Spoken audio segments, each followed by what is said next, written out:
Deri 1996 nuk kam pas drejt me ardhë nga 96 deri tani do me thonë në përgjithësia në 33 vjetë bëhen që vi rregullisht në Kosovë. Ka ndodhë që kam ardhë deri 10 herë mrena viti.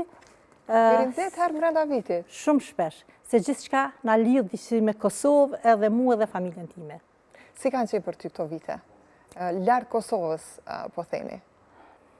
Po, edhe unë sikur shumë mërgjimtarë tjerë, nuk kanë qenë as pak të leta, nuk në ka prit as pak diçka, si thonë, diçka me mjalt ose e ndritshme atje, për të gjitha është dash një sakrificë e madhe, është dash një durim i madh, është dash deshtëm me qenë ata që nuk kemi dash të jemi, kemi luftuar shpesh herë me vetë veten, por me kohë arrin njëri gjithçka, edhe të tregoj vetë veten, edhe të tregoj faktikisht edhe kombin si komb, edhe familjen si familjen përgjithësi. Përshkruaj gjithë ato momente që i kam pas mbrenda këtyne 33 viteve, me të vërtet duhet një kohë shumë e gjatë. Kisha thonë, sa herë kam shku në atë kohën sa i kam pas prindrit gjallë, kam shkuar çdo herë me atë frikën në vete se nuk do t'i gjej më. Ajo ka qenë për mua çdo herë frika ma e madhe në vetë vete, po ka dashur Zoti, kanë jetu kohë të gjatë, po me gjithat nuk janë më, po e kam menduar që nëse ata nuk do t'jenë më, nuk do t'me lidh diçka më shumë me Kosovën, por me gjithat e kam vrejt se nuk është ashtu. E kam ende këtu familjen, rrethin, shoqërinë, që çdo herë më tërheqin me ardhë. Gjithmonë.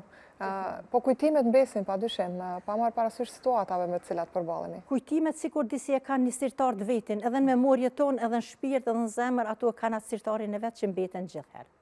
Ka ndryshu diçka gjatë këtyre viteve, sa i përket ardhjeve tua në Kosovë? Thonë të drejtën jo, me përjashtim për shembull se tash fëmija mi janë të rritur, kam familje të përvete, e ajo tash kur viu në Kosovë, disi më jetë një zbrasi, se nuk mundemi me ardhë komplet si familje, dikush jetë atje, dikush jemi këtë, ajo për shembull e ka një zbrasi në mua, po për ndryshe normal jam ajo që jam kanë gjithë. Pa dyshim. Mirë, ju përveç që shkruani, gjithsesi punoni edhe në spital, apo jo, nëse s'jam gabim? Unë për vete, përveç shkrimeve që jam më aktive në viteve të fundit, se një kohë kam pauzue, atje tash bëhen 33 vite që punoj në një spital të fëmijëve si motër medicinale e fëmijëve. Brenda 3 muajve më është njoftur atje profesioni 1993, nga atëherë punoj si motër në të njëjtën klinikë të fëmijëve. Do thotë në farmyre keni shkuar me profesion dhe jeni gjendur shumë shpejt jeni ratu edhe me punën në këtë rast.